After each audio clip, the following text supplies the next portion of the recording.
gadis itu secara tak sengaja menerjang dada seorang pria, membuat kemeja putihnya ternoda lipstik. Namun pria itu tak peduli, karena ia punya urusan yang lebih penting. Maafkan aku, biar aku yang tangani. Tak perlu. Kalau begitu biar aku ganti kemejamu. Lewatkan saja. Gadis itu tertegun mendengar perkataannya. Bagaimana mungkin ada pria seperti ini? Ia tidak tahu bahwa takdir keduanya baru saja dimulai. Su Qingyu baru tiba di kantor, dan ia melihat di ponselnya, kekasih yang dipacarinya selama 10 tahun berani berselingkuh. Ia patah hati lalu pergi ke bar untuk minum, kebetulan terlihat oleh pria yang ia jumpai pagi tadi. Karena ia adalah pemegang saham bar ini, ia terpaksa membantu. Qingyu melihatnya lalu mengulurkan tangan untuk mengusap kemejanya. Di mana noda lipstikku? Sudah hilang.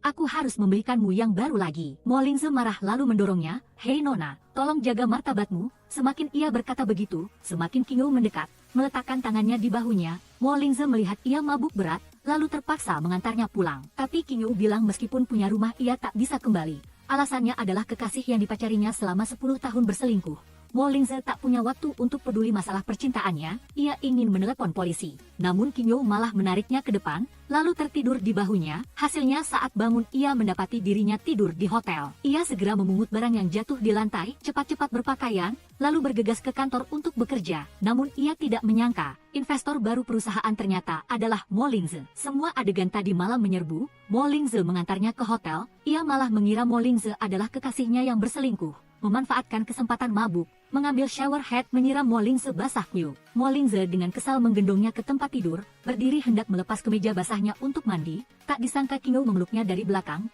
Mo Lingze dengan marah menekannya ke ranjang, keduanya sangat dekat, kebetulan bibir mereka bersentuhan.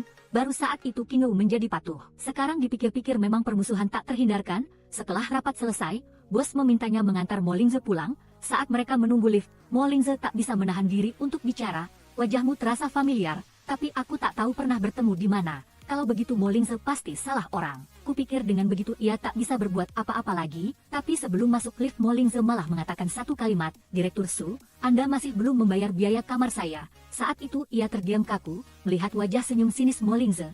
Kini ia tak bisa berkonsentrasi bekerja lagi. Perkataan Mo Lingze terus terngiang di telinga. Direktur Su, Anda masih belum membayar biaya kamar saya. Tak ada pilihan ia berinisiatif berteman dengan Mo Lingze, mencatatnya sebagai bayar biaya kamar. Direktur Su, ingat kejadian tadi malam ya, bayar utang biar selesai, dan semoga masalah ini berlalu. Ia mendapati Mo Lingze sama sekali tak menerima permintaan pertemanannya. Ia tak peduli lembur lagi, membawa uang tunai ke bar sebelumnya.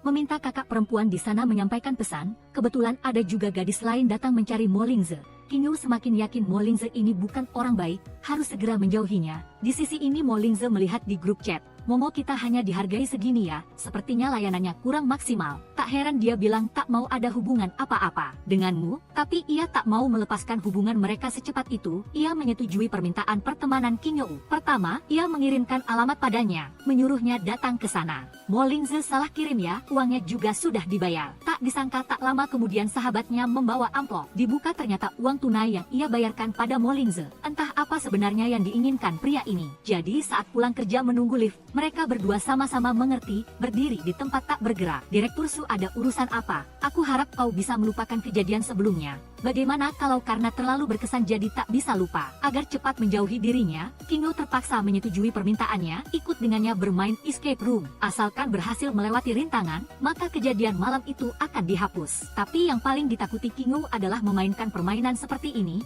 Namun di depan atasan ia tak bisa menunjukkan kelemahan, jadi mereka berdua berhasil membuat kesepakatan. Tapi baru melewati satu rintangan Qingyu sudah gemetar, bahkan tak sengaja terjatuh. Terus begini akhirnya waktu habis, tantangan gagal, selamat datang di lain waktu. Gagal melewati rintangan, Qingyu merasa ia sama sekali tak ingin memutuskan hubungan mereka berdua, tapi ingin membuatnya malu, ingin menghapusnya. Karena hal itu seharusnya tidak ada, tapi situasinya tidak berkembang seperti yang ia inginkan. Sahabatnya Funky pagi-pagi sudah datang mencarinya, mengajaknya ikut pesta dansa bertopeng, dan mendandani Qingyu. Situasinya kebetulan sekali. Pesta dansa ini kebetulan berada di bar milik atasan, yang diselenggarakan oleh Lin Xiu yang selalu menyukai atasan. Ia juga menyiapkan kejutan untuk semua orang, di tangan setiap orang ada nomor. Sebentar lagi akan diundi 2 orang, menjadi pasangan kekasih pribadi malam ini. Nomor yang diundi berturut-turut adalah 99 dan 17, punyamu adalah 99. Selamat, cepat maju, di mana nomor 99 kita? Di sini, kamu gila ya? Kesempatan bagus begini kakak serahkan padamu. Ia mendorong Qingyu, dan menyemangatinya, membuat Kingo sama sekali tak menyangka bahwa nomor 17 adalah atasan yang paling tak ingin ia temui. Selanjutnya mereka berdua harus memainkan satu lagu bersama, membuat Lin Xiu marah besar, ingin maju merusak, tapi dihentikan oleh Wang Ji. Keuntungan semacam ini bagi Kingo adalah siksaan. Ia sama sekali tidak tahu bermain musik. Dengan susah payah ia bertahan hingga lagu berakhir, menunggu hingga hampir semua orang di pesta dansa pergi. Baru ia datang menemui atasan, mentransfer uang langsung padanya. Sekarang juga dianggap impas. Apalagi aku dan kau bukan tipe orang yang sama, aku sudah punya tunangan. Soal tunanganmu mengabaikan perasaan 10 tahun kalian berdua, lalu berselingkuh kamu lupa. Bagaimana kau tahu urusanku? Malam itu kamu minum banyak lalu memelukku dan menceritakan sendiri, tidak peduli apa yang sudah kukatakan. Maka sekarang kita sudah impas, kuharap kita tidak ada hubungan lagi. Tapi Kingo segera menyesal, belakangan ini ia harus membuat sebuah program, bertemu dengan sosok ideal, perlu mencari pria-pria unggulan di berbagai bidang. Atasan bilang bukankah di depan mata ada satu? Atasan sudah melampaui standar, kita tidak bisa menjangkaunya. Tak disangka di mata Direktur Su saya dinilai setinggi itu. Itu sudah pasti, ia segera kena batunya. Bergegas dari kantor ke studio, tapi model yang sudah dijanjikan, karena sakit perut tidak bisa datang. Sekarang situasinya mendesak, asisten sementara tidak menemukan orang yang cocok. Maka ia merekomendasikan atasan padanya, di mulut ia bilang sama sekali tidak mungkin. Su bilang bukankah terlalu tinggi tak terjangkau, baru beberapa hari saja, sudah merendahkan saya ya. Ia hanya berusaha menahan amarah, terus memohon bantuannya, akhirnya ia mau memberi kesempatan. Apakah saya sosok idealmu? Sekarang situasinya terlalu mendesak, Kingo hanya bisa berbohong. Tentu saja kau sosok idealku, maaf, aku harus rapat tak bisa datang. Kingo marah besar, ia sudah bicara sepanjang itu tapi akhirnya tetap ditolak, hanya bisa mencari cara lain, mencari model lain yang cocok. Tapi meskipun mereka sudah mencari banyak, sutradara tidak menyukai siapapun. Namun rekaman ini harus selesai hari ini. Saat tidak tahu harus bagaimana, Mo Lingze malah berubah pikiran datang untuk ikut. Sungguh penyelamat mereka. Dengan ketampanan Mo Lingze, pekerjaan kecil ini bukan apa-apa baginya. Yang penting sutradara sangat puas. Mo Lingze juga memanfaatkan kesempatan ini, menyuruh Kingo merapikan kemejanya, menyelamatkan seluruh studio. Terima kasih Mo Lingze, aku orangnya perhitungan cermat, menghitung biaya per detik. Kalau begitu kebetulan, aku tidak pernah berutang budi pada siapapun. Setelah syuting selesai, Kingo mengajaknya makan untuk berterima kasih. Hasilnya sesampai di sana Mo Lingze baru tahu itu adalah restoran cepat saji. Kalau begitu, Mo Lingze dengan halus melepas jaketnya, menutupkannya di kaki Kingo. Meskipun tindakan ini hangat, tapi Kingo merasa ia sangat berbahaya. Bagaimana bisa begitu? Kau sangat tertutup, tak ada celah sedikit pun. Aku dan kau tak selevel. Apa maksudmu? Aku harap hidupku tak banyak kejutan lagi. Aku harap setelah ini kita jaga jarak, jangan ada hubungan apa-apa lagi. Hal ini membuatnya sangat sedih. Setelah kembali ke bar melihat barisan minuman di depan, di kepala tak tertahankan muncul adegan ia bermain musik dengan Kingo. Hatinya diam-diam mengambil keputusan harus mengejar Kingo. Tapi ia tak menyangka, Kingo malah berbaikan dengan kekasih yang sudah putus, bahkan datang ke kantor membawakan kotak makan cinta untuknya. Kingo memperkenalkan mereka berdua, ini investor perusahaan saya Mo Lingze. Fan Fancy, sudah lama mengagumi. Pengacara Fan datang ke sini untuk, lupa memperkenalkan, Su Kingo, tunangan saya. Kepala Mo Lingze pusing, ia bahkan belum mulai menyerang secara resmi sudah kalah telak. Setelah Fan Fancy pergi, cuka di hatinya sudah pecah, tak disangka. Beberapa hari lalu ia sangat sedih karena putus. Sekejap mata mereka berdua sudah berbaikan, semua karena ayah Kingo. Fan Fancy adalah murid yang diajarnya sendiri, ia selalu menilai tinggi dia, tahu mereka berdua putus. Ayah mulai bicara memihak Fan Fancy, siapa yang tak pernah berbuat salah dalam hidup, asalkan dia tahu salah dan memperbaikinya sudah cukup. Pernikahan adalah hidup bersama dengan orang yang cocok, tak realistis jika setiap hari terus menempel. Tahun keempat kamu demam tinggi pneumonia, Fancy demi merawatmu melepaskan satu-satunya kesempatan belajar di luar negeri, tapi semua kerabat tidak tahu. Mendengar perkataan ayah, ia sedikit goyah, ditambah lagi Fan Fancy mengeluarkan surat perjanjian. Pada tahun pertama, Fan Fancy demi melihat matahari terbit bersamanya melewatkan 1 kali wawancara. Kingo lalu membuat medali emas bebas hukuman ini, nanti jika kau membuatku marah maka tunjukkan ini aku akan memaafkanmu. Saat itu mereka berdua bahkan menempelkan sidik jari. Tak disangka kekasihnya benar-benar mengeluarkan surat perjanjian itu, tapi ia tidak meminta Kingo memaafkannya, melainkan merobek surat perjanjian itu tepat di depannya. Aku masih mencintaimu seperti dulu, tapi aku tidak mau memaksamu, aku setuju putus. Ia berkata seperti itu, Kingo malah luluh. Setelah menangis sebentar di toilet, ia memutuskan memberinya satu kesempatan lagi. Bagaimanapun ia juga pernah menyetujui perjanjian itu dengannya. Funky mengetahuinya jadi sangat marah. Selingkuh itu hanya ada tidak sama sekali dan berkali-kali. Lelucon yang pernah dikatakan saat muda apakah perlu dianggap serius, tapi saat itu Kingo serius. Bagaimanapun mereka bersama bertahun-tahun seperti itu, ia ingin memberi kesempatan pada satu sama lain. Funky melihat tidak bisa membujuknya, hanya bisa membiarkannya. Tapi berharap Fan Fancy jangan menyakitinya lagi. Baru tiba di kantor, Lin Xiu yang menyukai Mo Lingze sudah datang mencarinya. Kak, sebaiknya kau mundur saja. Di hati Mo Lingze hanya ada aku. Meskipun Kingo terus menjelaskan padanya, hanya hubungan kerja dengan Mo Lingze, tidak ada hal lain sama sekali. Tapi ia tidak percaya. Membuat keributan di kantor, mengganggu pekerjaan orang lain. Kingo lantas menariknya ke toilet, memberinya pelajaran. Kalau seorang pria perlu diperebutkan, maka dia bukan pilihan yang baik. Lin Xiu yang sehari-hari pandai bicara, kini di depan Kingo tak tahu bagaimana harus membalas. Hanya bisa kabur. Kingo juga karena suasana hati yang tertekan tak sengaja kakinya terkilir. Ia pincang melapor pekerjaan pada Mo Lingze. Mo Lingze sekilas sudah melihat kakinya. Ada apa dengan kakimu? Ia hanya berbalik ingin pergi. Mo Lingze memanggilnya kembali. Jika ini kecelakaan kerja maka aku harus bertanggung jawab. Memang kau harus bertanggung jawab. Hanya saja bukan padaku. Kuharap kau bisa menyelesaikan urusan pribadimu. Jangan melibatkan orang lain.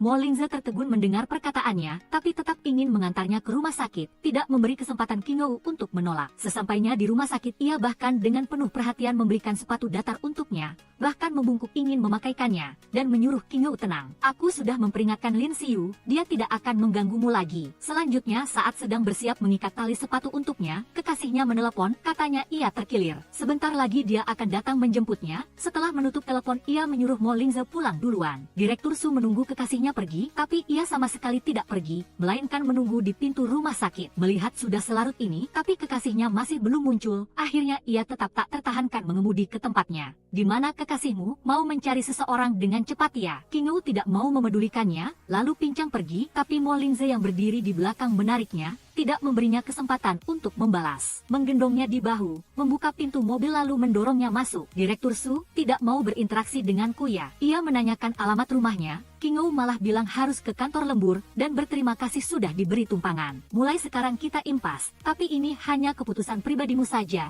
tidak mewakili Mo Lingze. Sekarang ia tak bisa makan, tak bisa tidur. Sebelumnya Kingo lajang, ia masih punya alasan untuk mengejar. Namun kini dia dan pacarnya sudah berbaikan, ingin melupakan Huindu, dia tidak bisa. Direktur tiba-tiba berdiri di belakang menarik karyawan itu ke ruang penyimpanan. Huindu dengan marah menepisnya, kamu sedang apa? Jelaskan dengan jelas, aku tidak suka disalahpahami orang, apa yang perlu dijelaskan? Jika barangnya belum diberikan, apa yang perlu dibicarakan? Tetapi saat pergi, bajunya tersangkut di kotak lalu robek. MC Lin Terceha melihatnya lalu melepaskan jaketnya, dengan lembut, memakaikannya pada Huindu, juga karena MC Lin Terceha peduli padanya berkali-kali, membuat perasaan antara Huindu dan pacarnya perlahan menghilang. Ketika dia datang ke perusahaan untuk mengembalikan jaket kepada MC Lin Terceha, dia bertemu PHM Fantik di sana. Kenapa kamu ada di sini? Takut dia salah paham, dia tergagap, tidak tahu bagaimana harus menjelaskan. Apakah datang untuk mengembalikan jaket kepadaku? Huindu langsung tegang. Untungnya MC Lin Terceha mengatakan lain kali saat syuting iklan, jangan biarkan kostum bermasalah lagi. Pacarnya juga tidak bodoh,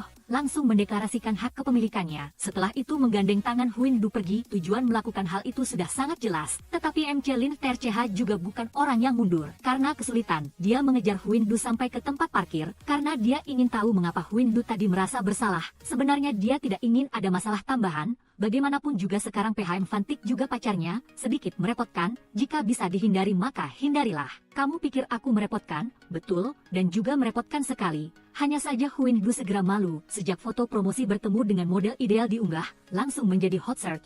Para warganet semua meminta kelanjutan pemotretan. Orang dengan followers terbanyak adalah MC Lin Terceha. Dia berpikir MC Lin Terceha adalah orang sibuk. Orangnya juga rendah hati, pasti tidak akan setuju untuk melanjutkan pemotretan. Tetapi dia teringat perusahaan ingin mengurangi karyawan untuk mempertahankan divisinya. Dia pernah berjanji kepada atasan, dalam waktu 3 bulan KPI akan meningkat 30%. Jika tidak selesai maka dia akan mengundurkan diri. Berpikir begitu maka harga diri pun tidak penting lagi. Tepat saat itu pacarnya menelepon, memberikan kepiting bulu untuk orang-orang di departemen mereka. Tindakan elegan PHM Fantik dipuji oleh atasan. Barang yang sudah saya terima, baik itu kasus atau orang, tidak akan hilang. Dia sangat percaya diri, tetapi dia tidak menduga, kepiting bulu yang dengan baik hati dia berikan kepada Huindu, dengan cepat dianggap oleh Huindu sebagai hadiah yang ingin diberikan kepada MC Lin Terceha. tetapi langsung ditolak olehnya, bahkan disindir oleh Lam Te-Fei. Sepertinya hanya salah kirim hati, membuat Huin Du kesal. Lain kali bertemu dengannya dia tidak mau menyapa lagi. Lin Terceha menolak menerima hadiah. Ada alasannya. Saat masih hidup ibunya paling suka membuat kepiting bulu. Hanya saja setelah ibunya meninggal dia tidak memakannya lagi. Kemarahan Huin Du langsung berkurang setengah. Tetapi saat kembali ke perusahaan atasan menemuinya, pacarnya PHM Fantik menuntut perusahaan kita. Alasannya adalah mereka mengurangi karyawan secara tidak adil. Huin Du dengan marah mendatanginya, menggunakan namaku menuntut perusahaanku. Apakah kamu sudah membicarakannya denganku? Dulu kamu bekerja juga tidak membicarakannya denganku. Tetapi sekarang berbeda dari dulu, hubungan mereka berdua sudah retak meskipun sudah berbaikan. Tetapi di hati Huin Du masih kesal. Apalagi saat ini dia memiliki hal yang lebih penting untuk dilakukan, yaitu mengundang Lin Terceha bekerja sama memotret foto promosi membantunya. Huin Du memutuskan datang langsung ke perusahaan untuk mencegatnya. Hasilnya diketahui dia tidak ada di perusahaan. Untungnya dia melihat papan jadwal di tangan asisten. Tahu saat ini dia sedang berenang, dia langsung membawa air dan nampan buah-buahan untuk menemuinya, langsung mengatakan tujuan kedatangannya kali ini, berharap Lin Terceha bisa ulurkan tangan membantu. Tetapi ditolak oleh Lin Terceha. Huin Du juga sudah bertekad, harus mendapatkan Lin Terceha. Kalau begitu saya ingin bertanya Direktur H, agar saya membantu, akhirnya mau berbuat sampai sejauh mana. Dia terus mendesak, membuat Huin Du tidak sengaja jatuh ke kolam. Lin Terceha melihatnya, langsung melompat ke kolam renang, segera menggendongnya. Keduanya terlalu dekat, detak jantung keduanya meningkat cepat. Meskipun setiap kali Huin Du mendorongnya menjauh, tetapi dia juga harus mengakui, Lin Terceha sudah tampan dan hangat, digantikan gadis lain siapa yang tidak tergerak. Di saat yang sama sahabatnya PHNGKY juga sedang kencan buta. Dia berencana menikah sebelum usia 30 tahun. Hang Win yang selalu menyukainya datang mengganggu, menakuti lawan kencan buta itu hingga kabur. PHNGKY marah memarahinya. Kamu datang mengganggu apa sih? Aku sebagai saudara perempuan mengkhawatirkanmu makanya menyuruhku datang. Khawatir kamu ditipu. Huin Du sudah sesibuk ini, masih tidak lupa peduli dengan urusan sahabatnya. Malam hari dia naik ke anjungan observasi perusahaan untuk melihat penayangan iklan, tetapi tiba-tiba berhenti karena mati lampu. Hari gelap dia tidak sengaja terkilir. Kebetulan PHM Fantik menelepon. Kamu kenapa? Kamu ada di mana? Aku di anjungan observasi di seberang perusahaan. Huin Du baru bicara setengah. Tiba-tiba baterai telepon habis. Di saat yang sama Lin Terceha juga menerima kabar. Huin Du ada di lantai atas yang mati lampu di seberang. Tahu Huin Du dalam bahaya, tetapi teleponnya tidak bisa dihubungi. Dia khawatir padanya langsung menaiki 20 lantai tangga, juga datang mencari Huin Du. Tetapi ketika Huin Du bertanya kenapa dia datang, dia malah bilang untuk memeriksa iklan. Jika iklan ada kesalahan maka yang rugi adalah aku. PHM Fantik tahu dia terjadi sesuatu, meskipun juga bergegas datang.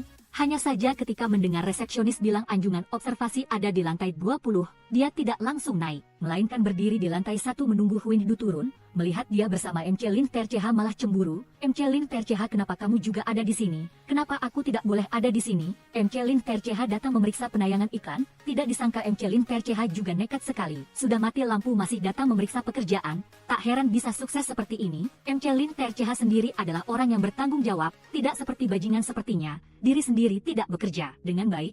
Masih selalu menuntut Huin Du. Tidak suka Huin Du dan Lin Terceha terlalu dekat. Huin Du juga setuju berusaha menjaga jarak dengannya. Tetapi mereka berdua adalah hubungan kerja, sulit dihindari untuk berinteraksi di kemudian hari. PHM Fantik karena ingin mempertahankan eksistensinya, sengaja menelepon Huin Du, memintanya mengirim berkas ke perusahaan, lalu beralasan makan malam, mengambil kesempatan mengajaknya bertemu Lin Terceha dan atasanlah. Lin Terceha langsung mengerti maksud PHM Fantik, jelas ingin dia tahu diri dan mundur. Di meja makan masih bulus-bulus di depan Lin Terceha, tidak hanya menggenggam tangan Huin Du, masih menambahkan sepotong ikan salmon celup mustard untuknya. Tetapi Huin Du malah menyisihkannya, mengambil sepotong yang lain. Semuanya tidak luput dari mata Lin Terceha. Lalu selanjutnya PHM Fantik bertanya padanya, tipe gadis seperti apa yang disukai? Orang yang tidak suka makan mustard. Setelah itu melihat ke arah Huin Du. Tidak disangka Huin Du malah mengambil potongan ikan salmon yang dicelup mustard itu dan memasukkannya ke mulut. Setelah itu mencium bibir PHM Fantik, membuat Lin Terceha sangat marah,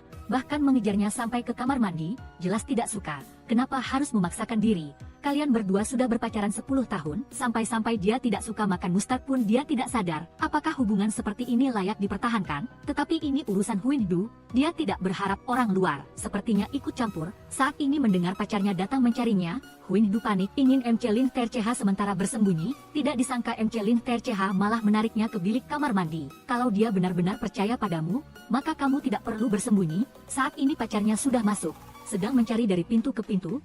Ketika hampir sampai di tempat mereka berdua bersembunyi, Huing Du ketakutan, tidak berani bernapas keras. PHM Fantik berniat membuka pintu, untungnya telepon berdering menghalanginya. Berhenti di sini saja. Sebenarnya MC Lin Terceha juga tidak ingin begitu, tetapi dia tidak bisa mengendalikan dirinya. Dalam perjalanan pulang, kata-kata MC Lin Terceha terngiang di telinga.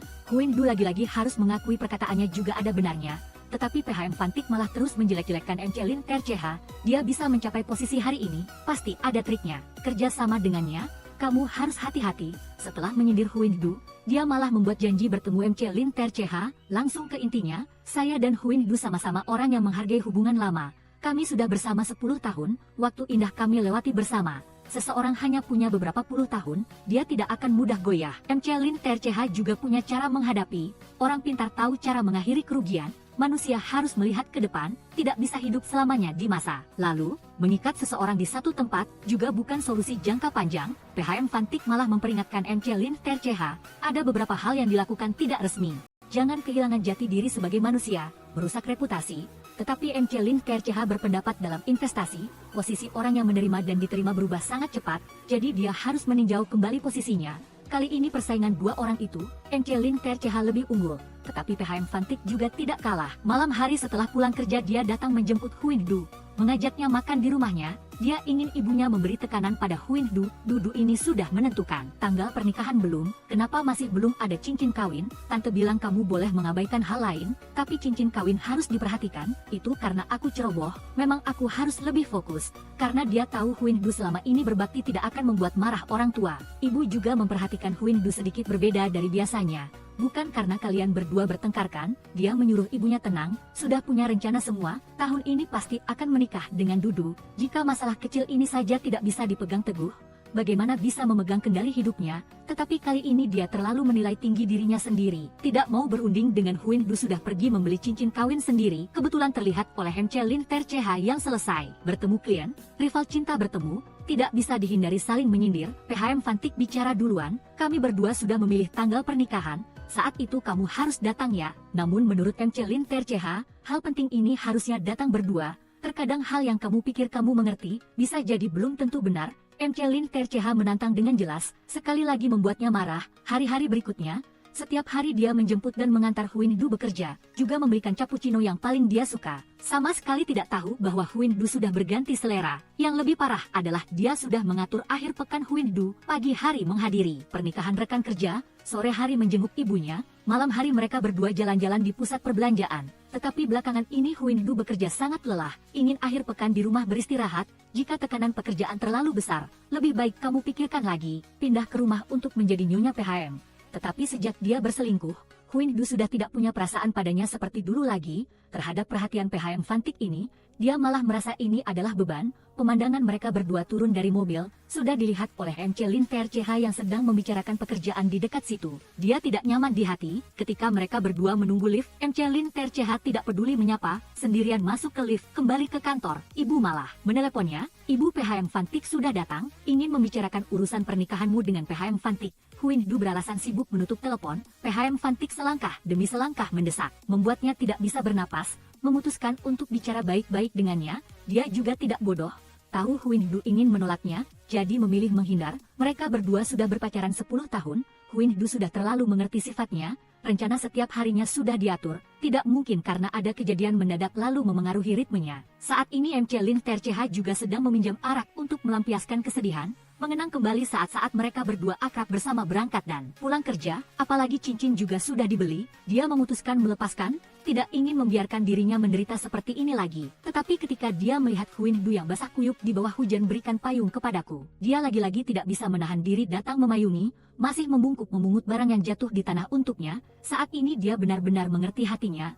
Perasaan terhadap Huing Du tidak bisa dibilang berhenti ya berhenti. Tahu dia sendirian di rumah cetak di pinggiran kota. Dia tengah malam menyetir datang menemani sepanjang malam, sementara PHM Fantik hanya bicara di mulut, tidak pernah benar-benar mengerti apa yang Huing Du inginkan. Dibandingkan begini, MC Lin Terceha pasti lebih baik ribuan kali darinya. Di saat yang sama dia juga menurunkan kewaspadaan terhadap MC Lin Terceha, jadi ketika tahu dia mengalami kecelakaan saat pergi bertemu klien, dia langsung minta cuti kepada atasan, menerobos hujan deras lari ke lokasi kejadian, mengabaikan karyawan yang menghalangi menerobos masuk. Keluargaku, keluargaku ada di dalam sana. Tetapi dia masuk melihat ke seluruh korban luka dan mobil, sama sekali tidak melihat bayangan MC Lin Terceha. Dia lagi-lagi menelepon MC Lin Terceha. Aku di sini. Kenapa tadi kamu tidak mengangkat telepon? Tadi baterai telepon habis. Tahu dia tidak apa-apa. Dia baru bernapas lega. MC Lin Terceha langsung menyadari Huin Du ada di dekat sini. Dia turun dari mobil benar saja melihatnya.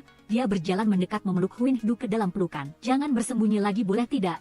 Aku harus pergi. Melalui kejadian ini, dia semakin yakin di hati Huin Du ada dia, tetapi kini dia adalah pacar PHM Fantik. Dia bimbang dalam hati datang ke bar melihat jam sepanjang sore. Sekaligus juga menarik kesimpulan, aku akan menghormati batasan, membiarkan diriku kembali ke jalur semula. Menunggu dia maju mendekat, dia mengajukan putus dengan pacar 10 tahunnya.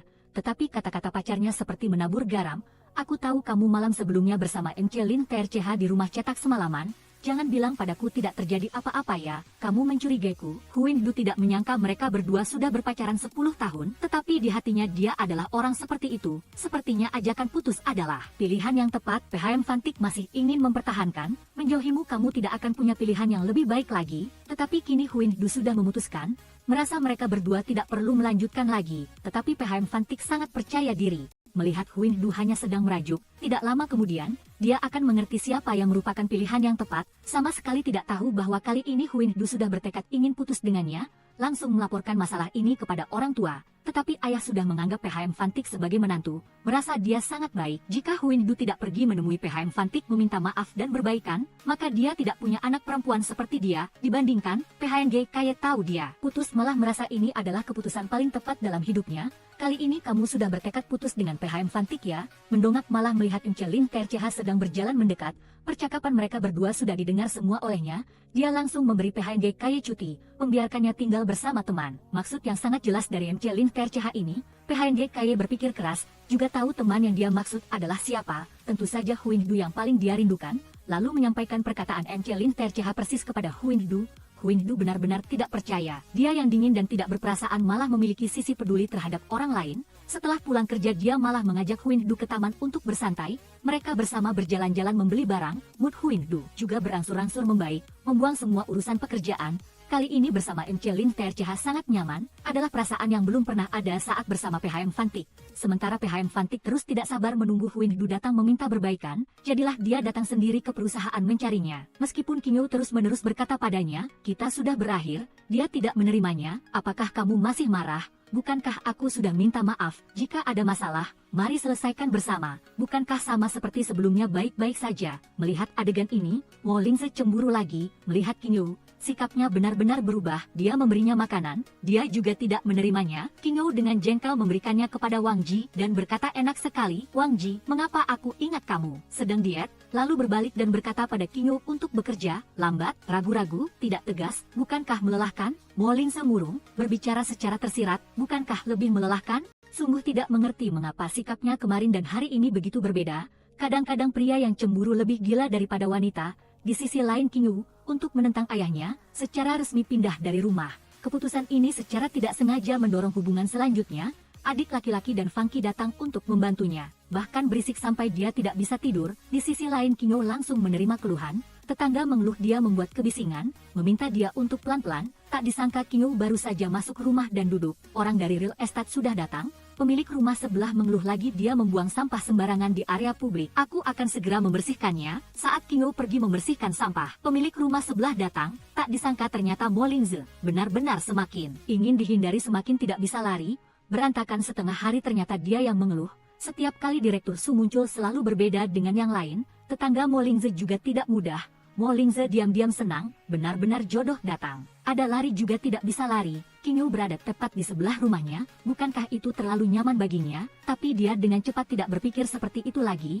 Baru pagi-pagi datang ke pintu perusahaan. Sudah melihat Fen Yunsi datang lagi mencari Kinyo. Dan juga memberinya mobil bermerek, plat nomornya juga tanggal peringatan kencan mereka. Benar-benar berhati-hati, melihat gadis yang disukainya diganggu oleh orang lain. Direktur tanpa sepatah kata pun berjalan ke depan. Kenapa? Pengacara Fen harus memaksa orang? Apakah masalah pribadi kamu juga ingin ikut campur? Tapi sekarang jam kerja, mana ada masalah pribadi? Anda adalah pengacara, harus memperhatikan ucapan dan tindakan Anda. Mobil tidak suka bisa diganti. Hubungan 10 tahun kita tidak mudah digoyahkan, hanya kita yang paling cocok satu sama lain. Sebenarnya kalimat ini dikatakan untuk Mo Lingze, dan dia juga tidak mudah menyerah. Dalam sekejap dia memesan sebuket bunga untuk Qingyu, tapi dia meminta asistennya membuang bunga itu ke tempat sampah. Setelah itu dia meminta ayah Qingyu untuk menekannya, agar mereka berdua bisa berbicara dengan baik, menyelesaikan konflik, lalu melanjutkan pernikahan. Qingyu lagi-lagi menjelaskan kepada ayahnya, aku sudah bilang sangat jelas, kami sudah putus. Ayah ingin aku mengatakannya berapa kali lagi? Lagi pula sekarang aku sudah dewasa, punya pemikiran sendiri. Beberapa kalimatnya ini hampir membuat ayahnya gila, tapi Fan Yunxi menyuruhnya tenang saja. Pernikahan keponakan dan Dudu tidak akan mengecewakan paman. Kemarahan ayahnya baru saja mereda. Tapi situasi sebenarnya adalah, dia terus-menerus mengirim pesan minta maaf kepada Qingyu, tapi tidak menerima balasan pesan darinya. Hanya saya melihat dia begitu tidak nyaman, lalu menasihati dia jangan terlalu serius. Jika harus dilepaskan ya lepaskan saja. Berdasarkan apa aku harus melepaskan? Aku tidak pernah menerima kekalahan, kali ini juga tidak akan kalah. Juga tidak tahu apakah dia benar-benar mencintai Qingyu, atau ingin bersaing dengan Mo Lingze. Hanya saja kenyataan membuktikan dia akan segera kalah. Qingyu berjalan sendirian di tengah hujan. Kata-kata ayahnya terngiang di telinga. Menurutmu mengapa ayah mendidik anak yang tidak tahu berinisiatif sepertimu? Saat ini Mo Lingze membawa payung muncul. Dia selalu membawa kehangatan saat dia paling tidak berdaya. Melihat dia selalu membuat dirinya begitu pengecut, Mo Lingze sudah mengambil keputusan. Dia ingin secara resmi mengejar Qingyu dan mengajaknya kencan jam 9 malam besok bertemu di bar. Jika di hatimu sudah ada jawaban, maka datanglah mencariku. Keesokan harinya dia datang ke bar lebih awal dan meminta bantuan kakak Sa untuk memberinya posisi terbaik, juga membawa kalung edisi terbatas, menyiapkan semuanya dengan matang. Hanya menunggu Qingyu datang. Saat bernyanyi sesekali melihat ke arah pintu, tapi akhirnya pintunya tertutup, masih tidak melihat sosok Qingyu. Apalagi Qingyu bertemu dengannya juga menjadi orang asing, bahkan menyapa juga tidak mau. Mo Lingze mendorong Wang Ji pergi. Dia menarik Qingyu ke tempat yang tidak ada orang, bertanya apa maksudnya, mengapa tadi malam tidak datang. Tapi Qingyu kembali ke penampilan sebelumnya, ingin menjaga jarak darinya. Mo Lingze tidak mengerti di mana letak kesalahannya, hanya bisa mengajak teman-temannya bermain untuk melampiaskan emosi. Seseorang yang awalnya normal, tiba-tiba dia berubah. Apa penyebabnya? Banyak pilihan, banyak perbandingan. Saat temanmu mengucapkan beberapa kata ini, dia sudah kehilangan semua kepercayaan diri. Tapi dalam sekejap dia melihat panggilan tidak terjawab dari Qingyu. Dia mengabaikan semuanya dan lari mencarinya. Dan melihat dia sedang mabuk. Hei nak, apakah kamu mengenalnya? Aku tidak mengenalnya, aku kenal dia. Hei kamu jangan pergi. Staf menariknya. Pemuda yang bertengkar bisa dimengerti, tapi membiarkan seorang gadis minum seperti ini, lebih baik bawa dia pulang saja. Mo Lingze terpaksa membawanya pulang. Qingyu memanfaatkan alkohol untuk mabuk. Kamu begitu tampan, sayang sekali hanya bisa dilihat dari jauh. Sebenarnya di hatinya dia lebih tidak nyaman daripada Mo Lingze. Dia merias dirinya begitu cantik. Belum sampai jam 9 sudah datang ke bar, dan menemukan di atas meja ada buku agenda. Lin Xiu datang dan berkata kepadanya, ini adalah buku rahasia kencan Mo Lingze. Maksudnya wanita yang pernah berinteraksi dengannya tercatat di sini, dan di buku agenda itu, dikatakan dia adalah karyawan yang berpura-pura anggun, berada di antara dewasa dan kekanak-kanakan, tidak suka tantangan, dan terbiasa melarikan diri. Ternyata di hati Mo Lingze dia orang seperti itu. Untung ketahuan sebelum berbuat salah. Dia sedih lalu bertemu Fang Qi minum panjang lebar, minum sampai mabuk, dan diantar pulang oleh Mo Lingze. Sampai keesokan paginya bangun, baru menyadari ini bukan rumahnya. Untung Mo Lingze tidak ada di rumah. Tapi melihat ruang tamu berantakan, ini semua adalah mahakaryanya ya. Dia mengambil barang-barang dan berencana pergi, lalu melihat sarapan yang disiapkan Mo Lingze untuknya di atas meja. Minta dia membersihkan rumah. Dia malah cepat-cepat kabur, tapi berpapasan dengan Mo Lingze di perusahaan. Dia gugup menjatuhkan dokumen ke lantai. Direktur Su sudah sadar dari mabuk ya. Terima kasih Mo Lingze. Direktur Su terlalu sopan. Gadis yang disukainya pergi makan dengan orang lain, apalagi pria ini lebih tampan darinya. Dia langsung mengendarai mobilnya untuk menghadang di depan. Ada urusan mendesak yang perlu dia tangani. Kalau begitu Qingyu, kita hubungi lain waktu ya. Tak disangka sampai namanya juga dipanggil. Mo Lingze marah sampai pucat. Dia menggunakan alasan membersihkan, merusak makan malam Qingyu. Qingyu terpaksa naik ke mobil. Rumahnya memang dia yang membuat berantakan. Sebenarnya Mo Lingze menyuruhnya datang membersihkan hanya alasan saja. Dia masih ingin tahu mengapa Qingyu tidak menepati janji. Aku ingin keamanan, tapi kamu adalah jebakan. Qingyu baru selesai setengah kalimat sudah menerima telepon. Ibu Fan Yunxi sakit dirawat di rumah sakit. Tidak bisa makan sebutir nasi pun. Hanya ingin bertemu Qingyu. Apalagi Fan Yunxi juga memohon padanya. Sementara jangan beritahu soal putus. Khawatir ibu tidak bisa menerimanya. Setelah menjenguk, saat pergi, lagi-lagi bertemu Mo Lingze dan Lin Xiu di rumah sakit. Pada saat yang sama Mo Lingze juga melihat mereka. Lin Xiu melihat kesempatan datang, lalu langsung datang di depan mereka berdua. Bertanya apakah mereka melakukan pemeriksaan pranikah. Aku datang untuk pemeriksaan kesehatan dengan Bibi Fan. Fan Yunxi juga memanfaatkan kesempatan itu untuk bertanya ada apa dengan kakinya. Tadi berkencan dengan Tuan Lingze, tidak hati-hati salah langkah. Mo Lingze mendengar kata-katanya juga tidak membantah, membuat Qingyu semakin salah paham. Dia adalah orang yang mudah jatuh cinta. Sambil memikirkan cara mengejarnya, sambil berkencan dengan Lin Xiu. Tapi dia tidak tahu bahwa masalah ini hanya perasaan sepihak dari Lin Xiu saja. Mo Lingze sudah pergi saat keluar dari rumah sakit, memanggil Wang Ji untuk menemaninya. Tapi saat kembali pikiran Qingyu terus melamun, terus teringat pada sikap intim mereka berdua di rumah sakit. Dia sudah tanpa sadar jatuh hati pada Mo Lingze. Tapi Ibu Fan Yunxi sebelum operasi, ingin mengambil foto keluarga. Ini adalah keinginan orang tua, dia terpaksa harus setuju. Apalagi selama ini dia selalu memperlakukan dia dengan sangat baik. Tapi adegan ini terlihat oleh Mo Lingze, mengira mereka foto pernikahan, hatinya benar-benar dingin. Pada saat yang sama Qingyu juga melihatnya, seluruh tubuhnya tidak nyaman, tapi juga tidak bisa pergi menjelaskan kepadanya, hanya bisa melihatnya pergi. Sekarang salah pahamnya besar, kebetulan rating program yang dipandu Qingyu sangat tinggi, jadi bos ingin mengadakan acara team building perusahaan, dan meminta Qingyu untuk memberitahu Mo Lingze. Kebetulan bisa memanfaatkan kesempatan ini untuk menjelaskan penyebab foto itu. Hari ini aku pergi, Direktur Su ingin bilang foto dengan tunangan, hanya untuk membantu. Dia juga bilang dia suka beramal, tidak perlu setiap masalah juga dilaporkan padaku. Kata-kata yang seharusnya diucapkan harus ditelan kembali, hanya bisa bertanya apakah dia akan pergi tim building perusahaan. Tak disangka dia menolak, sangat sibuk, tidak ada waktu. Funky tahu mereka akan pergi tim building, lalu menyiapkan gaun cantik untuknya, berharap melalui tim building kali ini kembali dengan kemenangan. Di mulut dia bilang terlalu terbuka tidak bisa dipakai, tapi dia tetap memakainya. Bagaimanapun juga itu adalah ketulusan sahabat, tidak bisa disia-siakan. Tapi di hatinya dia masih berharap Mo Lingze bisa melihat postingannya, tapi tidak ada pesan sama sekali. Dia kecewa lalu berencana keluar jalan-jalan, tapi berpapasan dengan Mo Lingze yang sedang membuka pintu untuk keluar. Kenapa kamu di sini? Kenapa aku tidak bisa di sini? Bukankah kamu bilang tidak tertarik? Aku datang untuk survei bisnis. Saat ini Funky mengirim pesan, pasti harus pamerkan tubuhmu, hancurkan semua orang di acara team building. Kata-kata ini sudah terdengar oleh Mo Lingze. Qingyu langsung kaku di tempat, lalu mendengar suara tawarekan kerja di dekatnya. Dia langsung mendorong Mo Lingze masuk ke kamar. Khawatir mereka akan ketahuan dan salah paham, Direktur Su baru selesai foto dengan mantan pacar. Sekarang merayu pria lain, suka menebar jala begitu ya? Bukankah aku juga salah satu korbannya? Dia tidak mengucapkan kalimat ini masih baik. Mengucapkannya Qingyu langsung marah. Aku tidak sama denganmu, sudah bilang putus ya putus dengan jelas. Aku pergi foto itu karena Bibi Fan mau operasi, hanya menjalankan kewajiban sebagai anak dan cucu saja.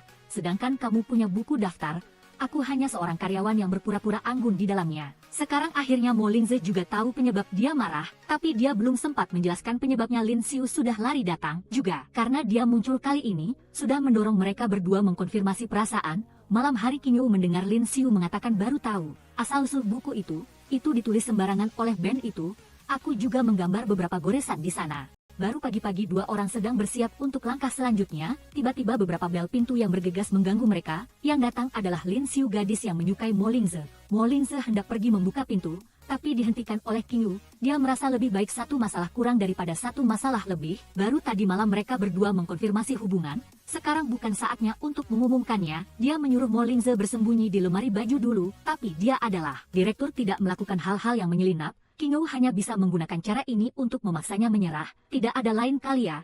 Hanya dengan begitu dia baru tidak rela bersembunyi di dalam. Lalu Lin Xiu masuk, buka pintu kamar mandi, lihat apakah ada orang di dalam. Mo Lingze menghilang, semalaman tidak pulang, tidak tahu pergi kemana. Qingyu berpura-pura tidak tahu.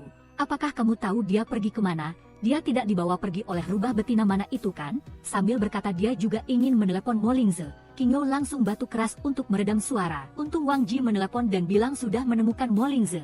Melihat dia pergi, Qingyu baru bisa bernapas lega. Direktur Su sudah selesai makan lalu membersihkan mulut. Apakah ingin tidak mengakuinya? Kamu juga tidak bisa bilang pada Lin Xiu, kamulah rubah betina itu. Mo Lingze keluar dari lemari pakaian, ingin Qingyu lusa ikut serta pesta koktail denganku. Qingyu merasa sekarang masih bukan saatnya mengumumkan hubungan, tapi Lin Xiu malah mengumumkan sendiri dia adalah pasangan dansanya. Aku sudah punya pasangan dansa, maaf, terus terang saja. Menolaknya di depan semua orang, Sebenarnya mereka berdua bersama begitu cepat, juga harus berterima kasih padanya yang membantu. Perusahaan orang lain team building, dia mengabaikan kakinya yang terluka ingin ikut, dan tidak sengaja berkata pada King Yu, buku itu ditulis sembarangan oleh Ben, tidak ada hubungannya dengan dia sama sekali. King Yu tahu kebenarannya, lalu langsung mengubah pandangannya terhadap Mo Lingze. Pada saat yang sama malam itu Mo Lingze juga menyatakan cinta padanya, di depan sikap intimnya. King Yu sama sekali tidak menolak. Saat itu dua orang bersama-sama melihat bintang. Mo Lingze mengambil kalung yang sebelumnya belum sempat diberikan, dan secara pribadi memakaikannya pada King Yu, memeluknya erat dari belakang. Setelah mengkonfirmasi hubungan, mereka memutuskan untuk sementara tidak mengumumkannya. Di depan orang luar tetap berusaha menjaga hubungan kerja, tapi saat makan siang, akhirnya tetap tidak bisa menahan diri untuk berinteraksi. Kebetulan terlihat oleh Lin Xiu, dia marah sampai menggigit gigi, hendak masuk tapi tidak hati-hati terjatuh. Kebetulan Mo Lingze masuk untuk menelepon, dia baru saja pergi, Lin Xiu sudah tertati-tati masuk. Dia sudah tahu hari itu Mo Lingze ada di kamar King Yu. Jika dia sudah tahu King Yu juga tidak menyembunyikannya lagi, Lin Xiu tidak mengerti, dia mengejar Mo Lingze begitu lama. Dia tetap memilih wanita lain, dengan marah pergi, dengan kecewa pergi. Wang Ji selalu menyukainya, melihat dia sedih, lalu datang menghibur. King Yu tidak menyangka baru pacaran tidak diumumkan hari pertama, sudah ketahuan, jadi mereka tidak berniat menyembunyikannya lagi, berencana bersama menghadiri pesta koktail. King Yu juga memakai gaun malam yang disiapkan Mo Lingze untuknya, tapi belum sempat berangkat sudah menerima telepon, penyakit Ibu Fen Yunxi tiba-tiba memburuk, sedang operasi darurat, dia hanya bisa membatalkan pesta koktail lalu menelepon Mo Lingze. Ibu Fen Yunxi tiba-tiba pusing dan penyakitnya kambuh, tidak dapat menghadiri pesta koktail, persiapan matang pun terlewatkan. Lin Xiu lalu memanfaatkan kesempatan untuk menyatakan cinta, namun ditolak dengan tegas oleh Mo Lingze. Lin Xiu tidak tahan lagi, Su King Yu hanyalah seorang pekerja kantor biasa, juga hanya vas bunga. Apa yang bisa dia bantu untukmu? Mo Lingze tidak mengizinkan siapapun meremehkan gadis yang dia sukai. Dia tidak hanya memiliki kecantikan, apalagi dia juga memiliki kemampuan. Wanitaku cukup dicintai olehku, kamu tidak perlu menilainya. Tetapi dia tidak menyangka, dia membawa makanan ringan malam untuk mengunjungi King Yu, malah melihat pemandangan yang menyakitkan. Bisakah kamu bersamaku selamanya? Yo, mari kita berbaikan. Dia berbalik pergi dengan marah. Pesta pun tidak dia hadiri, bergegas mengunjungi King Yu. Hasilnya malah melihat pemandangan ini, namun dia tetap tidak lupa menelepon Wang Ji, menyuruhnya menemui Lin Xiu, karena dia tidak tahu Wang Ji menyukainya. Sekalian saja memberi kesempatan padanya, sampai sekarang Lin Xiu masih keras kepala. Aku bisa menarik investasi mencari proyek untuknya, apa yang bisa Su King Yu berikan padanya? Lihat apakah kepalanya kemasukan air, mengapa dia tidak memilihku. Namun hal-hal ini sama sekali tidak penting bagi Mo Lingze. Yang penting apakah orang itu adalah orang yang benar-benar dia sukai. Di sisi ini perawat mengantarkan makanan malam untuk King Yu. Ada seorang pria yang baru saja mengantar lalu pergi. Tertebak pasti Mo Lingze. Lalu dia pun meneleponnya, apakah kamu marah? Mengatakan tidak marah adalah bohong. Pesta sepenting itu kamu juga batalkan janji, harus mencari cara untuk ganti rugi, tapi aku ingin melihat ketulusanmu. Saat ini hati King Yu baru berhenti tercekat. Sebenarnya ini semua adalah rencana yang diatur oleh Fen Yinsui. Dia melihat Mo Lingze datang jadi sengaja melakukan ini untuk memprovokasi dia, tidak ingin melihat mereka berdua bersama. Lalu dia bekerja sama dengan Bos Han untuk menjebak Mo Lingze merebut barangku. Aku harus membuatnya membayar berlipat ganda. Tahu dia sedang mengakuisisi Tai Qiang, dia pun meminta kenalan untuk membuat data palsu. Sekali hal ini berhasil maka Mo Lingze akan diusir dari perusahaan. Kemudian saat dia sedang menyusun berkas tentang Tai Qiang, selalu merasa ada yang salah. Dia segera menelepon Wang Ji menyuruhnya mencocokkan berkas, tapi sebelumnya kita sudah mencocokkan dengan teliti, berkas tidak ada masalah, sekarang adalah waktu penting, tidak boleh ada sedikit pun kelengahan. Akhirnya bos yang memperkenalkan seseorang padanya, Tang 11, mungkin dia bisa membantu. Mo Lingze melihatnya sedikit ragu, tapi demi memikirkan perusahaan, dia tetap membuat janji bertemu Tang 11, orang ini adalah mantan pacar yang meninggalkannya 3 tahun lalu, sudah lama tidak bertemu. Mo Lingze juga tidak bertele-tele dan langsung ke intinya. Saya butuh data Tai Qiang di tanganmu, untuk dijadikan syarat pertukaran. Setelah selesai, Xiangge akan menyerahkan 5% saham padamu. Jika begitu, ketulusan Xiangge masih kurang ya, syarat terserah kamu ajukan. Syaratku adalah kamu mendengar perkataannya. Mo Lingze berdiri ingin pergi, lebih baik tidak mendapatkan data, juga tidak bekerja sama dengannya. Sebenarnya gadis ini datang ke sini, ingin mengejar kembali Mo Lingze. Mo Lingze susah payah baru bisa mengejar King Yu, tidak akan membiarkannya ikut campur. Sekarang Mo Lingze di depan dan belakang adalah musuh. Satu sisi adalah Fen Yinsui yang mengincar ingin menggulingkannya. Saya ingin membuatnya tahu, apa yang bukan miliknya tidak boleh disentuh. Satu sisi adalah mantan pacar yang bersikeras ingin mengejarnya kembali. Meskipun begitu tidak bisa menghalangi dia dan King Yu berkencan. Mereka berdua bermain-main di pantai. Pagi hari bahkan bersama-sama melihat matahari terbit, hubungan semakin meningkat. Namun dia tidak menyangka, keesokan paginya tiba di kantor, sudah melihat tang 11 di kantornya, kemarin sudah menolak dengan sangat jelas, dia masih tidak mau menyerah, malah mengejar sampai ke perusahaan. Mo Lingze juga berkata terus terang, jika itu masalah pekerjaan kita masih bisa bicara, jika tidak maaf saya tidak layani, sudah lama tidak bertemu, harus sekali mengusirku pergi. Namun sekarang Mo Lingze sedang tidak punya mood untuk berbincang dengannya, tang 11 tidak menyerah, malah mengambil dasi untuk dihadiahkan padanya, berniat memakaikannya untuknya. Saat ini Funky mendorong pintu masuk. Perusahaan kami tidak melayani orang yang tidak ada urusan. Mo Lingze, apakah aku orang yang tidak ada urusan? Dia bahkan menyuruh Mo Lingze mengatur bawahannya dengan baik. Apa kamu tidak mendengar perkataannya? Silakan pergi. Saat ini tang 11 baru mengerti dan pergi. Namun, malah berpapasan dengan Qingyu di lobi perusahaan. Mereka berdua bisa dibilang pernah bertemu sekali. Namun sekarang mereka berdua tidak tahu identitas masing-masing. Di sisi ini Funky tidak tahan lagi. Dia menggunakan identitas teman baik Qingyu untuk memperingatkan Mo Lingze. Qingyu murni dan jujur, mulutnya keras tapi hatinya lembut. Dia sama sekali bukan lawan dari mantan pacarmu. Jika kamu melakukan kesalahan padanya, membuatnya sakit hati, sedih, meskipun kamu adalah atasanku, aku pasti tidak akan memaafkanmu. Mo Lingze bisa mengendalikan dirinya, tapi tidak bisa mengendalikan orang lain. Malam itu mereka berdua sudah membuat janji, agar Qingyu besok malam datang ke bar ada kejutan, dan Qingyu juga berdandan cantik tiba di bar lebih awal. Kak Sa bahkan memesankan kursi VIP untuknya, itu ditukar oleh Mo Lingze dengan belasan pertunjukan gratis. Dia baru saja duduk untuk tahu orang penting yang mereka katakan, semuanya adalah orang yang sama. Saat ini kelompok 3 orang Mo Lingze keluar dari belakang panggung, melihat tang 11 juga di sini. Baba pun berkata tempat ini tidak menyambutnya. Mo Lingze bahkan datang menghampiri Qingyu di depannya dan memperkenalkan pada semua orang, orang ini nantinya adalah keluarga dari band kita, juga pacarku. Saat ini tang 11 baru tahu Mo Lingze sudah punya pacar, namun dia tidak menyerah, malah berkata pada Qingyu, band ini aku yang mengundangnya datang, tidak disangka bertahun-tahun sudah berlalu, dia masih bertahan dengan band kami sampai sekarang, terima kasih sudah merawatnya saat aku tidak di sini. Qingyu langsung mendengar maksud terselubung perkataannya, jadi saya yang seharusnya berterima kasih padamu, sebelum saya muncul, terima kasih sudah menjaganya dengan baik. Direktur mengajak pacar makan bersama teman-teman, mantan pacar tiba-tiba menelepon, mengajaknya membahas pekerjaan, 30 menit lagi akan tiba. Jika tidak proyek ini akan gagal. Dia hanya bisa meninggalkan Qingyu untuk menemui mantan pacar, perginya mendadak menyuruhnya makan santai saja, selesai akan kembali. Di sisi ini Mo Lingze selesai bersiap untuk pergi, tiba-tiba penyakit manja mantan pacar kambuh, membuat Mo Lingze panik, segera mencari obat di tas untuknya, tapi dia malah berkata tidak membawa. Mo Lingze panik ingin pergi membeli obat untuknya, tapi ditarik olehnya. Hanya bisa melepaskan kancing baju membantunya agar tidak sesak. Saat ini Qingyu sudah tiba di perusahaan, melihat pemandangan ini tapi sama sekali tidak panik, malah berlari mendorong Mo Lingze menjauh, menarik robek baju tang 11. Mo Lingze malu membalikan badan, melepas kancing satu persatu lambat sekali, begini lebih cepat, masih mengira gadis ini punya trik hebat apa, ternyata ingin menggunakan trik lemah untuk menahan. Kalau begitu dia suka berakting seperti itu, maka saya akan serahkan panggung untukmu, lalu menarik dasi Mo Lingze. Mereka berdua pergi bersama, meskipun melihat mereka saling percaya seperti itu, gadis ini tetap tidak menyerah. Kak Sa menyuruhnya berhenti, memangnya sudah melakukan apa?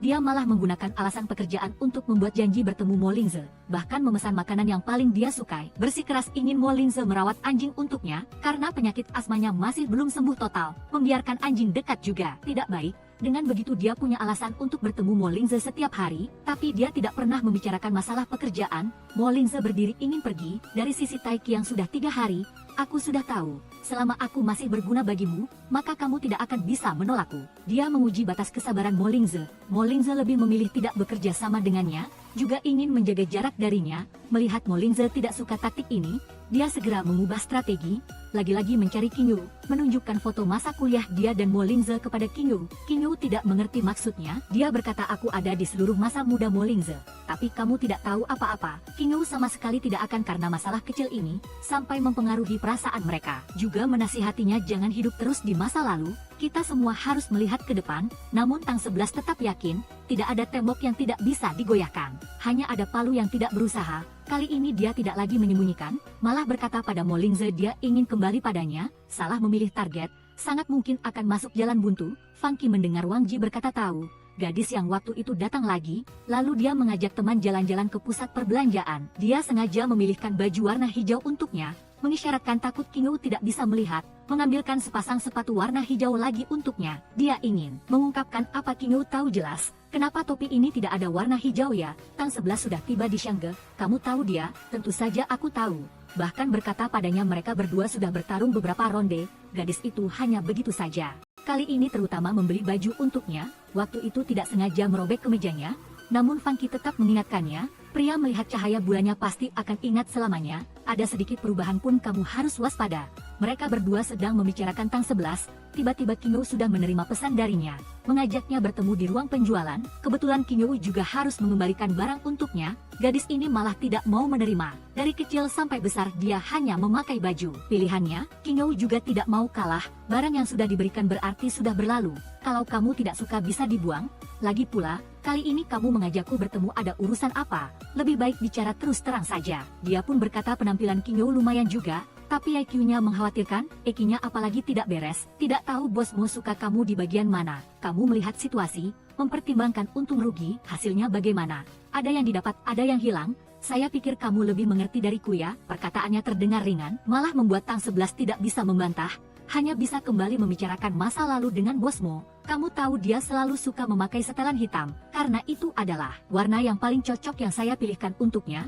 Kamu tunggu saja dan lihat bagaimana saya mengejarnya kembali. Kalau kamu benar-benar mengerti Molingze, kenapa harus mengatakan kata-kata ini padaku? Hasilnya sudah sangat jelas. Direktur sedang makan malam di bawah cahaya lilin bersama pacar. Tiba-tiba mantan pacar menelepon. Bosmu melihat sekilas, lalu memberikan telepon pada King Yu agar dia yang menerima. Karena dia tidak punya apapun untuk dibicarakan dengan mantan pacar, lalu King Yu mengangkat telepon, bahkan menyalakan loudspeaker. Kali ini perjalanan bisnis harus menginap. Kamu ingat bawa baju ganti ya? Baik, Bos Tang, saya akan siapkan untuknya. Mendengar itu suara King Yu, dia langsung menutup telepon. Mereka berdua harus pergi perjalanan bisnis. King Yu tidak tahu ini juga keputusan mendadak. Kalau kamu keberatan maka aku bisa tidak pergi. King Yu bukan tipe orang yang tidak tahu mana yang penting dan mana yang tidak. Sudah pekerjaan maka dia tidak bisa mencegah.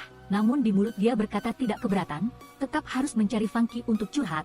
Awalnya ingin membuat hadiah ulang tahun untuknya sendiri, hasilnya dia malah pergi perjalanan bisnis dengan Tang 11. Ulang tahun orang kok kamu kasih hadiah gelas, satu gelas satu seumur hidup. Kalau kamu tidak mengerti jangan bicara. Membiarkan mereka berdua-berduaan. Di hatinya dia masih sedikit tidak nyaman. Kekhawatiran King Yu juga bukan tanpa alasan. Tang 11 ingin memanfaatkan perjalanan bisnis kali ini untuk mendekatkan jarak dengan Molingze. Dia yakin kali ini mereka berdua akan berbaikan, tapi dia tidak menyangka King Yu malah menempuh ribuan kilometer untuk mencari Molingze memberinya kejutan. Molingze bahkan meninggalkan pelanggan untuk menyambut King Yu. Dia tidak tahan lagi, waktu Bos Chen sangat berharga.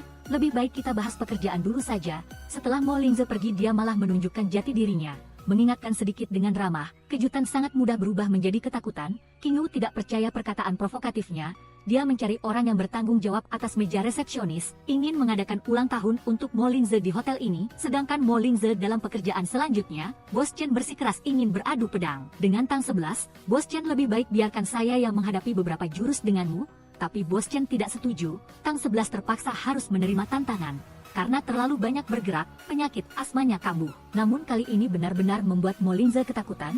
Dia segera membawanya ke rumah sakit. Molingze tahu jelas di dalam hati, Tang 11 melakukan itu untuk membantunya mendapatkan pelanggan, jadi selalu ada di rumah sakit bersamanya. Sedangkan King Yu karena mengadakan ulang tahun untuknya, menunggu dari pagi sampai malam juga tidak melihat dia muncul. Melihat dua gelas yang dia buat sendiri, bahkan mengukir nama mereka berdua, ini adalah hadiah ulang tahun yang dia siapkan untuk Molingze. Untungnya Molingze masih melihat pesan dari King Yu, dia bergegas lari datang, dan menjelaskan alasannya pada King Yu, datang lebih baik daripada tidak datang. King Yu sama sekali tidak marah, malah menyanyikan satu lagu untuknya, meskipun agak sumbang. Namun Molingze suka. Mereka berdua berpelukan erat, hingga King Yu mengucapkan 4 kata selamat ulang tahun, maka raut wajah Molingze berubah. King Yu sama sekali tidak menyadarinya, malah menyanyikan lagu selamat ulang tahun untuknya, hingga melihat kue ulang tahun. Dia berkata hari ini terlalu lelah, ingin kembali istirahat. Saat pergi bahkan tidak peduli, menjatuhkan hingga pecah hadiah ulang tahun yang King Yu buat untuknya. Melihat gelas yang pecah, seperti pecahan hati dia begitu. Molingze lari ke kamar mandi menenangkan emosi, kembali mencari King Yu, namun sudah tidak melihatnya lagi. Melihat gelas yang pecah, dia pun menelepon King Yu. Baru tahu dia sudah pulang, dia menjamin pada King Yu, selesai urusan di sini. Dia pasti akan menjelaskan padanya, tapi King Yu tidak bisa menunggu. Dia pergi ke bar mencari Kak Sa. Baru tahu pada hari ulang tahun ke-18 Molingze, juga tepat pada hari dia tampil band, ayahnya dibawa pergi oleh polisi. Tidak lama kemudian ibunya depresi, Jadi setelah usia 18 tahun dia tidak merayakan ulang tahun lagi, tapi hal-hal ini dia tidak pernah katakan. King Wu sama sekali tidak tahu. Mo Lingze pulang dari perjalanan bisnis tidak sempat pulang ke rumah, sudah terburu-buru ke perusahaan mencari King Wu untuk menjelaskan padanya. King Wu tahu kebenarannya maka tidak marah lagi, bahkan menyiapkan hidangan mewah untuk mengucapkan selamat padanya mendapatkan pelanggan besar. Tapi dari kecil sampai besar dia tidak pernah masuk dapur, memasak ikan juga tidak tahu. Malah tidak sengaja menjatuhkannya ke lantai. Mo Lingze terpaksa harus turun tangan membantu. Memang harus Mo Lingze yang tampan dan juga tahu masuk dapur. Dengan cepat satu meja makan malam sudah selesai dibuat. Sebelum mulai makan, Mo Lingze menceritakan kisah lama padanya. Merayakan ulang tahun tidak bisa membawa kebahagiaan untuknya, melainkan hanya kenangan menyakitkan, dan mengucapkan kata maaf pada King Wu. King Wu memberinya seberkas cahaya, berharap itu bisa menyinari Mo Lingze yang berusia 18 tahun.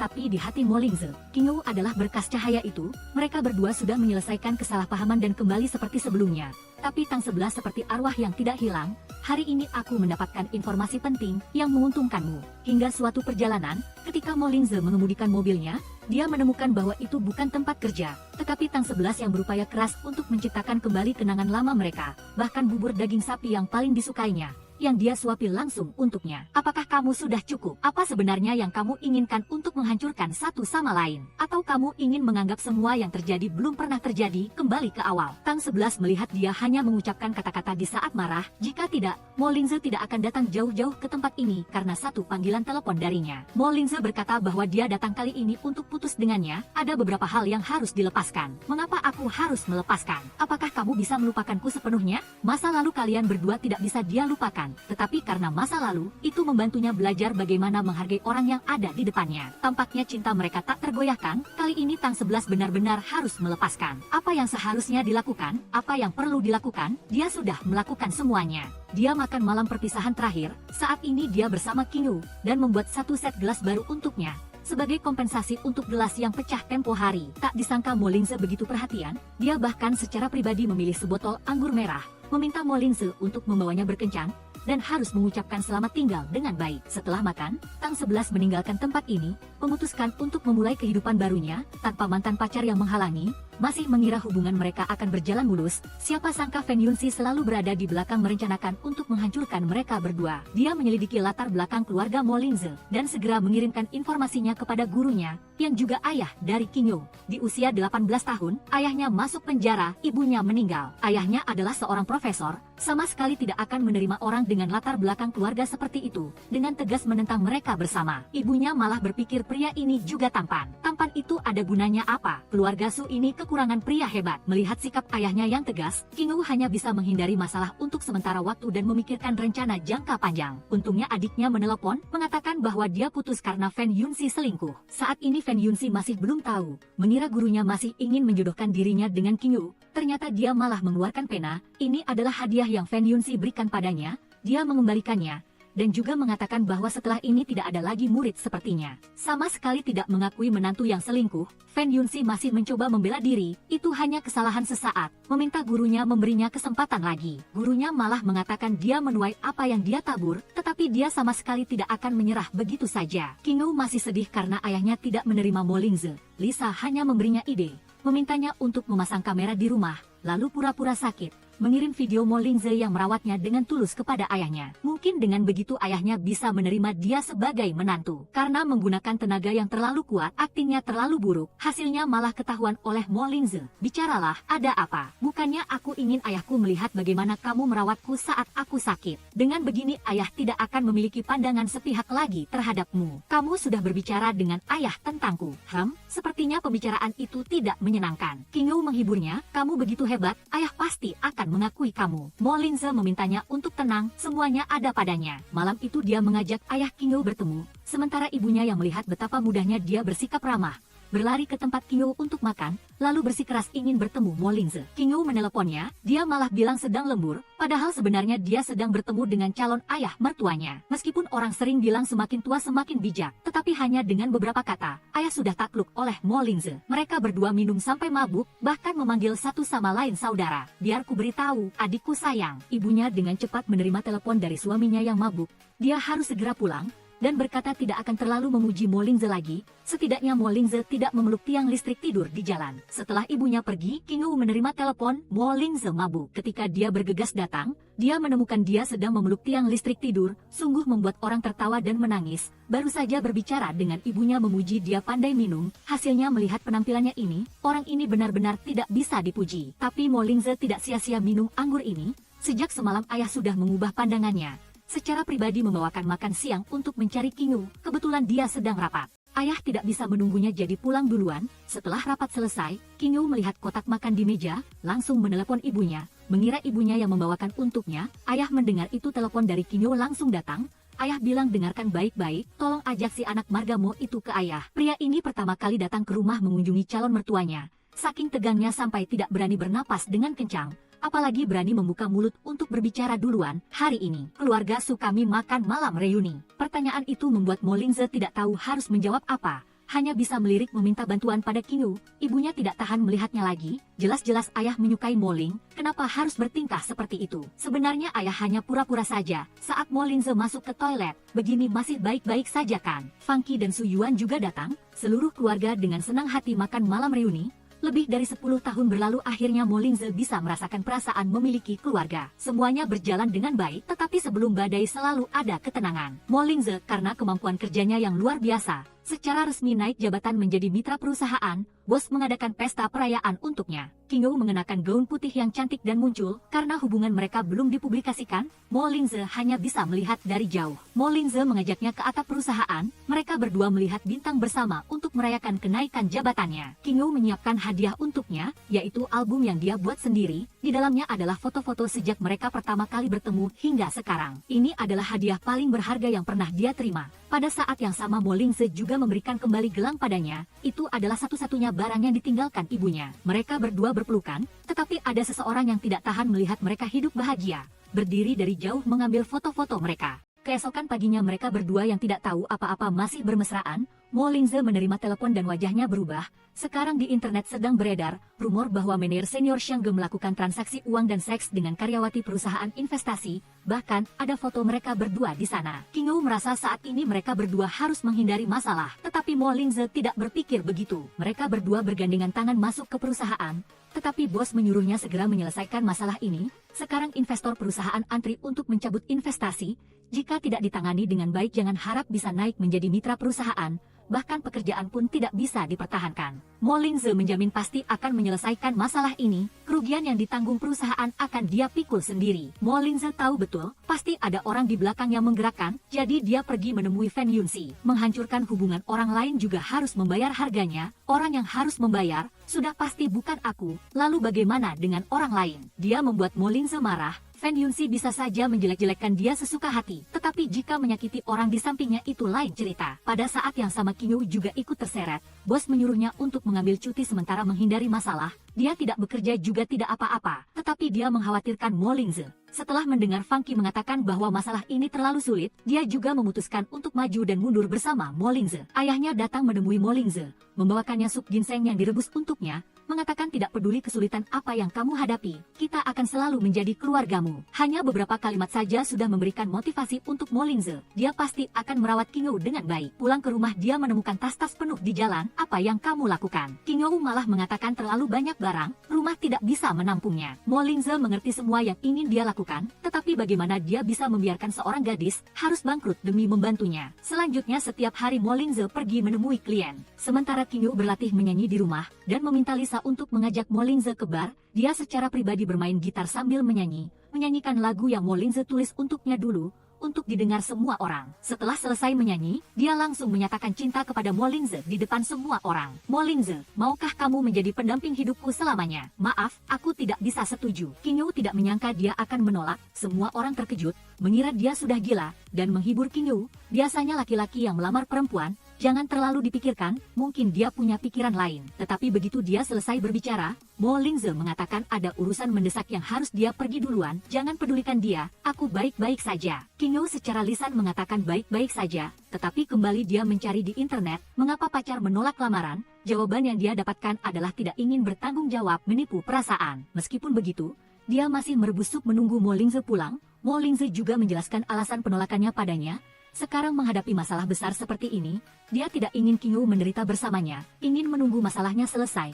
Dengan begitu mereka berdua bisa bersama tanpa ada kekhawatiran lagi, tetapi King Wu merasa jika ada kesulitan mereka berdua harus menghadapinya bersama. Akhirnya Mo Linze menggunakan kemampuannya untuk menyelesaikan kesulitan perusahaan dan juga menarik investor besar. Dengan satu syarat yaitu Mo Linze harus pindah ke perusahaan itu dan harus bekerja di luar negeri selama 3 tahun, tetapi dia tidak memberitahu hal ini kepada King Wu. Hanya saja krisis sudah teratasi, King Wu sangat gembira, memutuskan malam itu akan merayakan bersama. Tetapi dia dengan cepat mengetahui dari Lin Xiu bahwa Mo Linze untuk mempertahankan investor sudah setuju untuk bekerja di luar negeri selama 3 tahun. King Wu baru tahu kebenarannya, makan malam perayaan juga menjadi makan malam perpisahan. Dia menyalahkannya karena pergi bekerja di luar negeri, tanpa membicarakannya dengannya terlebih dahulu. Dulu mereka berdua sudah mengatakan jika ada kesulitan harus menghadapinya bersama, tetapi dia malah memutuskan sendiri. King Wu merasa mereka berdua harus menenangkan diri, hatinya merasa tertekan, ingin pergi mencari Funky untuk curhat, tetapi malah menerima telepon dari bos,